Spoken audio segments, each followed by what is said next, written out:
নমস্কার, কেমন আছেন সবাই? আশা করি সবাই খুব ভালো আছেন। আজকে মঙ্গলবার।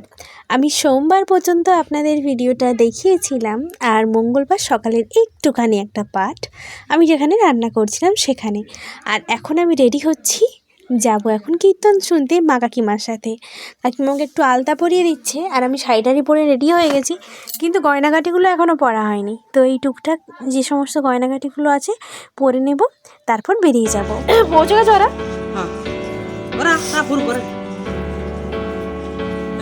আমি একদম রেডি হয়ে গেছি, চলুন বেরিয়ে যাবো এরপর। আর আমার মা কাকিমাকে দেখাচ্ছি,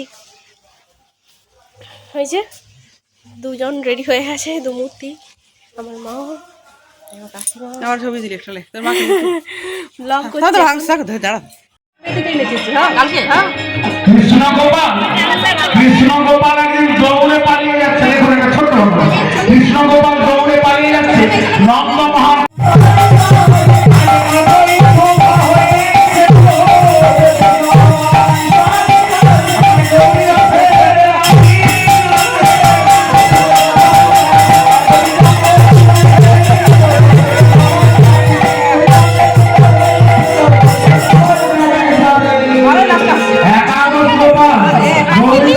চলুন, আমি একটু বসে আছি এখন, মা কাকিমা আছে আর পাম্পারা সবাই আছে, তো এক কাছেই বসলাম।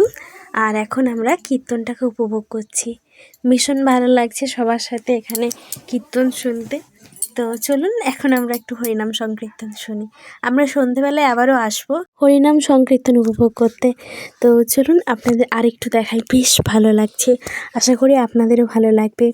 প্রায় 3-4 দিন ধরে হয় অনুষ্ঠানটা, আর বিভিন্নজন বিভিন্নভাবে আনন্দ করে।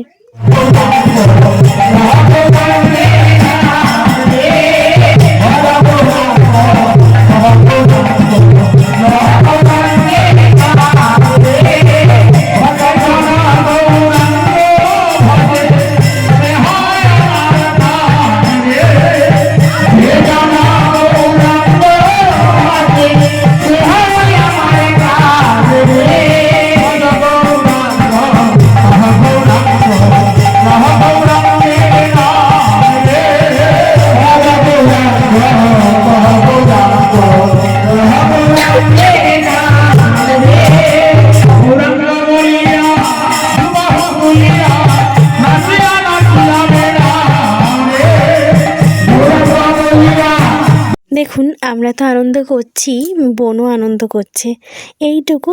এটা কাকুর মেয়ে, তো আহি ভীষণ মজা করছে আর অনেক নাচ গান করছে। ও তো নেচেই যাচ্ছে প্রথম থেকে। আগে বৃষ্টিও এরকম করতো যখন ছোট ছিল। আমরা এখন বসে আছি, আর একটু সন্ধে হয়ে গেছে, এখন একবার বাড়ি যাব, তারপর আবার একবার আসবো। তখন আমরা ওই দিকটাতে বসেছিলাম, এখন যেখান থেকে ভিডিওটা বানাচ্ছি তার ঠিক অপর দিকটা, অর্থাৎ অপোজিট সাইড থেকে তখন ভিডিওটা বানিয়েছিলাম। আর এখনও আমি এখানে আছি, সন্ধেবেলায় চলুন আপনাদের দেখাই কি করছিলাম।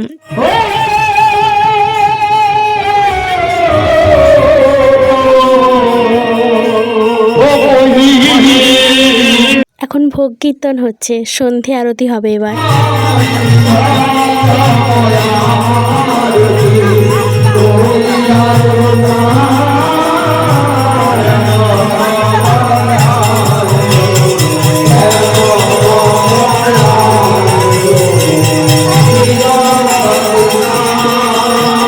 এই দেখুন, যে যার প্রিয় মানুষের সাথে কথা বলছে। মায়ের এখানে একজন পরিচিতের সাথে দেখা হয়ে গেছে, তার সাথে কথা বলছে।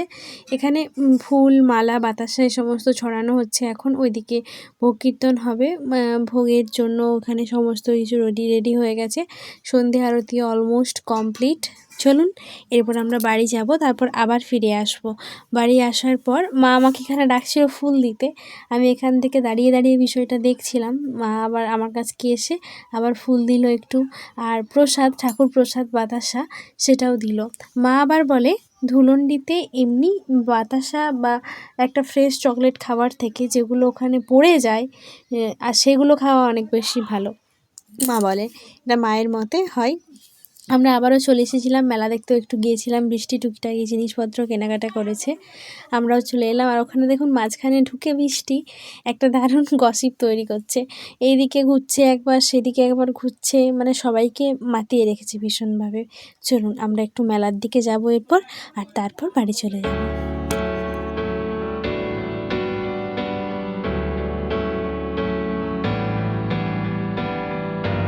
এদিকটাতে মেলার টুকটাক দোকান বাজারগুলো বসেছে, আর বৃষ্টি এখানে জিনিসপত্র কিনছিল।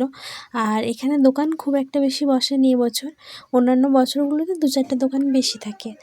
আর খাবার দোকান বলতে এদিকে আছে ফুচকা, আর এদিকে পাঁপড় ভাজা, টুকিটাকি খাবার যে সমস্ত দোকানগুলো সেগুলো ছিল। চলুন তাহলে আজকের ব্লগটা এখানেই শেষ করছি। আপনারা সকলেই ভীষণ ভালো থাকবেন, কালকে একটা নতুন ব্লগে আবারও দেখা হবে।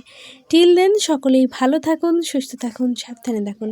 কাল একটা নতুন ব্লগে আবারও দেখা হবে। সবাই ভীষণ ভালো থাকুন।